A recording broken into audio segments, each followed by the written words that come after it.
I can never be depressed if I never slow down. Speed is extremely important. Speed defies gravity. How does a plane fly through the air and defy gravity? Speed. It's moving too fast to fall. If you're always attacking life, if you're always doing things, if you're always making more money, if you're always traveling the world, doing this, doing that, new car, here, there, new podcast, meeting James English, boom, boom, boom. If you're always doing things all the time, unhappiness can't catch you. But I also know that speed is a fantastic way to be happy all the time. I'm always looking forward to something. I wake up every day excited. I'll go do this today. I'll go do this today. I'll go do this today. And I very much live my life in a frame of, no, I have to do this. It's very much I get to do this. There's another thing that a lot of people make a mistake with when I talk to them. Like, I have to go to work today. Change your language. I get to go to work today. Imagine you had no job. It'd be worse, right? Because otherwise you wouldn't be working. So you get to go to work. I have to fix the car. At least you have a car. You get to fix your car. Most people don't got one. I have to go get the kids. You get to go get the kids because you have these beautiful children who love you. You understand? People's, even their own language is wrong. The world can be framed. Maybe I'm completely crazy. Maybe I'm full of shit, like you said. Maybe I am. But the frames I've installed in my mind are all beneficial to me. So if that makes me crazy and full of shit, good.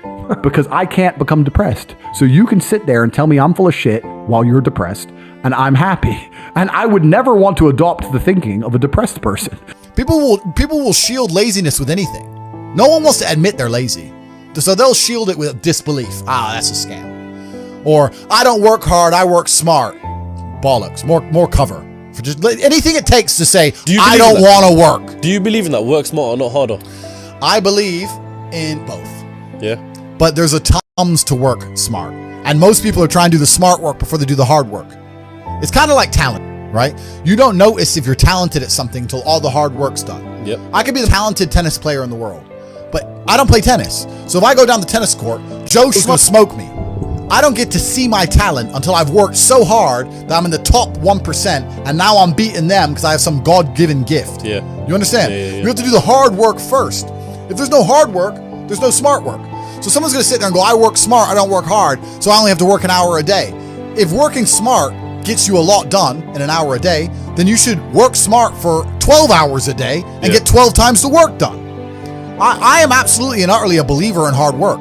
I'm a proponent of hard work. I have all this money and all I do is work. My entire life is work. This podcast is work. I'm getting in the car, I'm going to another meeting, work. I want to go to the gym so I'm in good shape, work. It's all work. My entire life is work. And people don't want to look at life that way. They want to talk about work-life balance and being lazy and all this crap. I don't believe in any of that. I believe in, if you want to win, you have to outcompete the man who's prepared to do nothing but work. It's player versus player. If you're going to sit there and go, I don't want to work more than an hour a day, well, the guy who does want to work more than an hour a day is going to beat you. And no matter how smart you are, there's always a smart dude who's doing the same smart work you are for more hours than you're doing it. That's just the nature of the game.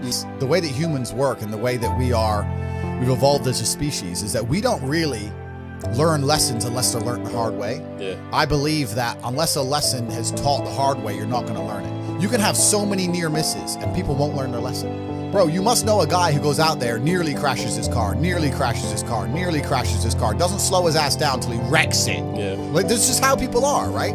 So you need that pain for the lesson to sting enough to really genuinely go inside of your mind. And it's the same with everything. It's the same with driving a car or business. Truthfully, if you want to learn a lesson about business, you're going to have to suffer at some point, right? So we always say that most people are not successful with their first companies, X, Y, Z, blah, blah, blah. I get that. The truth is, there's a lot of people who make a lot of money with their first company, but they just spunk it, act an idiot, and it all blows up in their face. And that's how you get the discipline on your fourth company, that when you have $3 million in the bank, you just leave it there.